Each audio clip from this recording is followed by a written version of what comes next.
Hello everyone, and welcome back to our channel. Today we're diving into a story that continues to stir debate in South Africa's political landscape, the ever-changing legacy of former President Jacob Zuma.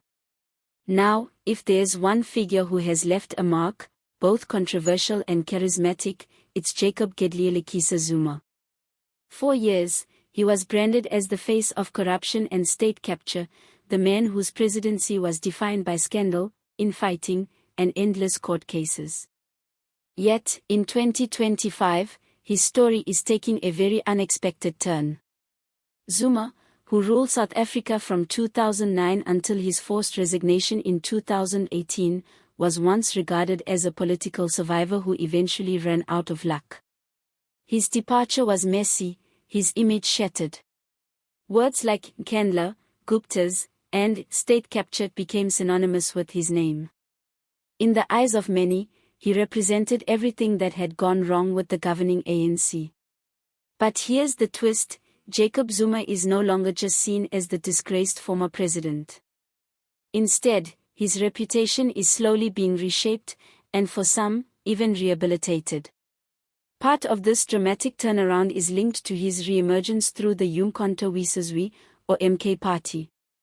Launched just over a year ago, the party has quickly established itself as a force, especially in KwaZulu-Natal, where Zuma's roots run deep. The sight of thousands flocking to his rallies has reminded the nation that Zuma is not a spent force.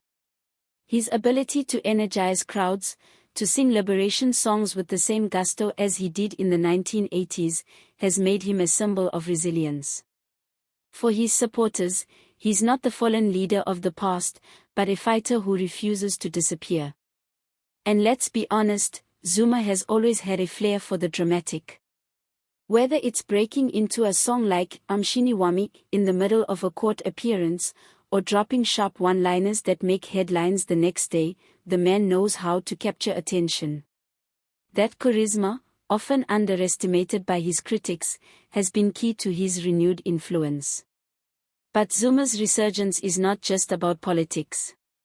It's about identity and culture.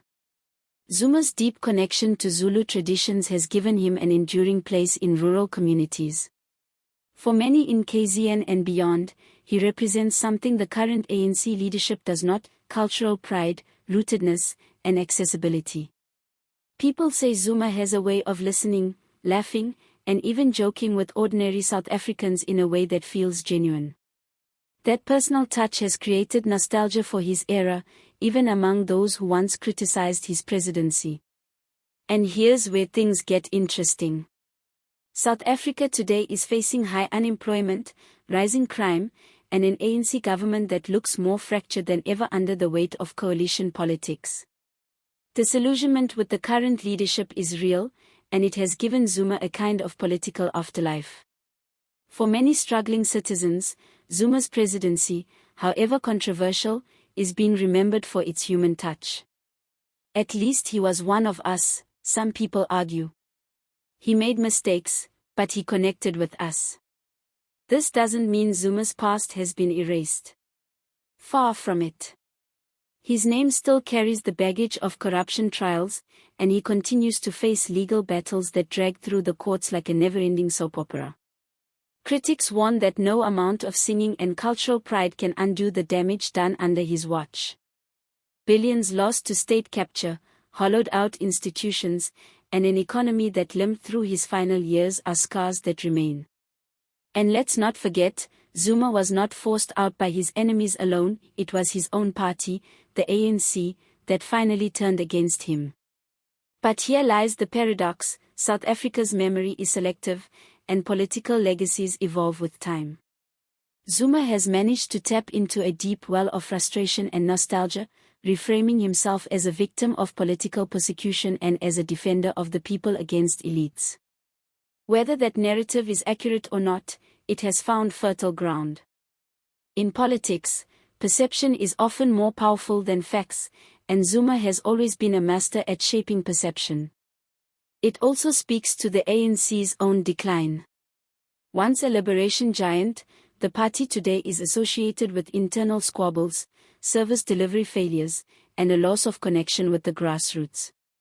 Into that vacuum steps Zuma, presenting himself as the man who understands the people, who eats with them, who still lives among them. Even the spectacle of his court battles adds to his mythology, the persecuted elder fighting on against the odds. Now, is this a full-scale rebranding of Jacob Zuma? Not quite. His legacy remains one of the most divided in South African history. For some, he is still the leader who presided over corruption on an industrial scale. For others, he is the cultural icon who refuses to be erased. What cannot be denied is that he is once again shaping the national conversation. And that, in itself, is extraordinary. So, what does this mean for South Africa's democracy? Well, it shows that legacies are not static. They are contested, rewritten, and reshaped by the present moment. Zuma's ability to command attention years after leaving office tells us that South African politics is not just about policy, it's about personality, culture, and identity. It's about who makes people feel seen. Whether you see Jacob Zuma as a flawed leader making a comeback, or as a dangerous reminder of a painful past, one thing is clear: his story is not finished. He remains a player in South Africa's future, not just its past. And that raises a big question: is this transformation of Zuma's image a sign of his resilience, or is it a reflection of South Africa's disillusionment with its current leaders? Maybe it's both. Either way, Zuma's legacy is being rewritten before our very eyes. That's where I'll leave it for today. But I want to hear from you.